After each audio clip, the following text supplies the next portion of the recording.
बुनियादी आवश्यकताएं, चाहे वो आज 66 हाई स्कूल और इंटरमीडिएट कॉलेज हैं नगर विधानसभा में, जो कि प्रदेश में किसी विधानसभा में सर्वाधिक है। 3 पॉलिटेक्निक्स हैं, जो भी प्रदेश में किसी भी विधानसभा में सर्वाधिक पॉलिटेक्निक्स हैं। और कोई क्षेत्र ऐसा नहीं छूटा है जिस क्षेत्र में पंपिंग स्कीम पर काम ना हो रहा हो।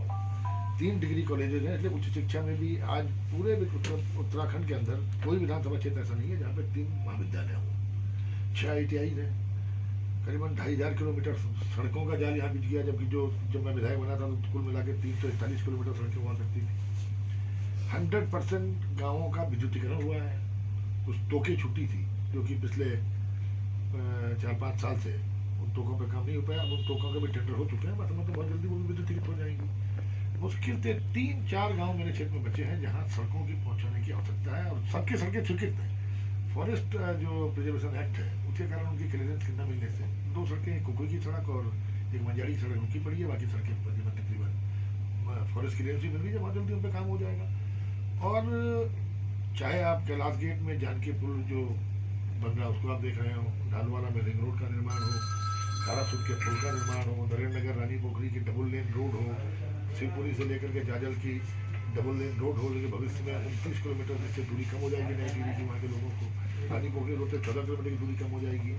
और दो आप लगाइए, ढालवाला ग्राम सभा को नगर पालिका का स्वरूप देना, गजा को तहसील बना करके आज नगर पंचायत का स्वरूप देना, पावकी देवी में जो दूगी क्षेत्र है वहाँ पे उप तहसील खोलना, डिग्री कॉलेज, पशु हॉस्पिटल, ITI देना के लिए सर्वाधिक आवश्यक है। बुनियादी चीज़ों को हमने पूरा करने का काम किया।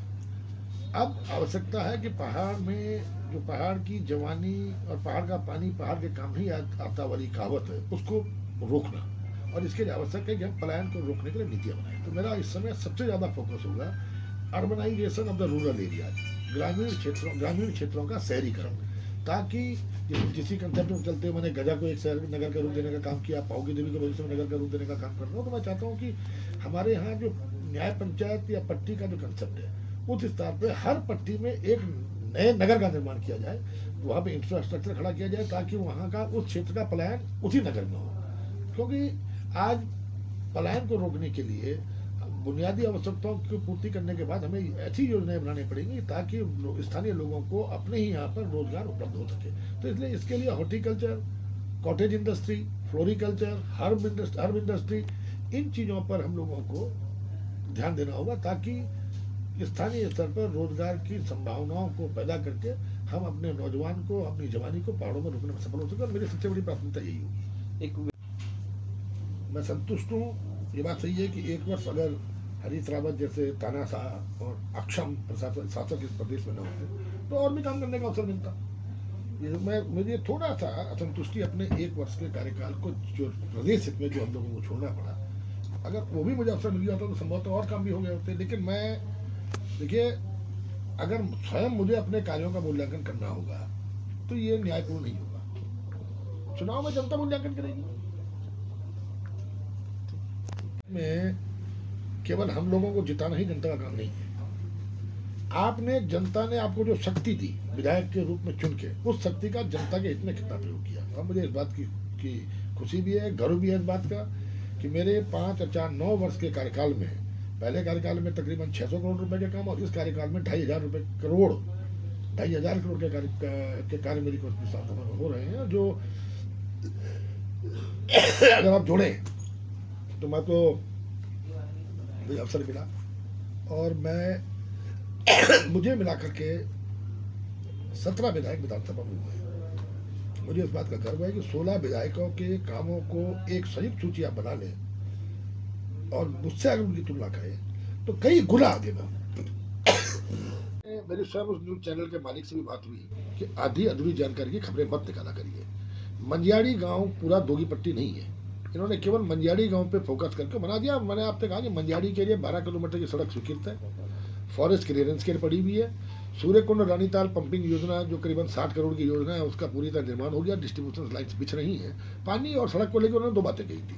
तिमली में मेरे द्वारा एलोपैथिक अस्पताल की स्वीकृति दी जा चुकी है, जिसका शासनादेश जारी हो चुका है। तो ये केवल मुझे लगता है कहीं ना कहीं जिस भाई ने, हमारे जो पत्रकार ने, जिसने मैं समझता हूँ रिले कराई है, कहीं ना कहीं उनमें क्षेत्र की पूरी जानकारी नहीं है, और मंझियाड़ी ही दोगी पट्टी नहीं है। दोगी में 23 ग्राम सभाएं हैं, और मुझे इस बात की खुशी है कि जो दोगी एक समय सबसे पिछड़ा हुआ क्षेत्र माना जाता था, आज दोगी के अंदर आप लगाइए 23 ग्राम सभाओं में 17 हाई स्कूल इंटर कॉलेज हैं। दोगी के अंदर वहाँ की पंपिंग स्कीम है। दोगी के अंदर 250 से ज़्यादा किलोमीटर सड़कें हैं, जहाँ जिस दोगी में मुश्किल से 12 या 14 किलोमीटर सड़क हुआ करती थी जब मैं विधायक बना था। जिस दोगी में 100% गाँवों में विद्युतीकरण हो चुका है। कुछ तोके जैसे तिमली है, तिमली ग्राम सभा में, क्योंकि तोके बहुत ज़्यादा है तिमली ग्राम सभा का अपना ही इलाका 190 किलोमीटर है। ये संभवतः पत्रकार को भी नहीं मालूम होगा। 190 किलोमीटर की लंबाई में तिमली ग्राम सभा फैली हुई है, और उस 190 किलोमीटर की ग्राम सभा में करीबन 5-6 तोक तिमली ग्राम सभा में पड़ते हैं। उन तोकों का विद्युतीकरण नहीं हुआ है, जिसके लिए मैंने अपनी टॉप प्रायोरिटी भी लिख के दी थी, क्योंकि टेंडर हो चुके हैं। और ये राजीव गांधी विद्युतीकरण योजना को खत्म करके दीनदयाल ग्रामीण विद्युतीकरण योजना प्रारंभ की गई थी, उसके तहत टेंडर हो चुके हैं, और उसका विद्युतीकरण काम उसका हो जाएगा। और सड़क आप देखा तिमली, जो कि बहुत दूरस्थ क्षेत्र था हमारे विधानसभा का, HNN को ये नहीं लगा कि तिमली जो बहुत ही विकट परिस्थितियों का गांव था, जहां आज तिमली में पूरी पक्की सड़क है, तिमली को गजा से जोड़ा जा रहा है। तिमली में पहले मैंने हाई स्कूल खुलवाया, उसके बाद तिमली में हाई स्कूल को इंटरमीडिएट करने का काम किया, तिमली में एलोपैथिक हॉस्पिटल दिया, तिमली में पंचायत भवन से लेकर के तमाम सुविधाएं देने का मैंने काम किया। विद्युतीकरण का काम भी मुझे ही मौका मिला तिमली का विद्युतीकरण करने का। और आज ये HNN जनता की आवाज़ नहीं बनने की कोशिश करे। इसमें अगर दोगी क्षेत्र में निष्पक्ष ढंग से अगर आदमी जाए, तो आज मुझे इस बात की खुशी है कि दोगी के आदमी को कहीं अब जा करके लगा है कि वो भारत में है, उसको अब जाके लगा है कि वो विकास की मुख्य धारा में है। और मुझे इस बात की खुशी होती है कि आज दोगी को अपने विधानसभा क्षेत्रों के समकक्ष नहीं बल्कि आगे पहुंचाने का काम मुझे अवसर मिला, और मैंने उसको पहुंचाने का काम किया।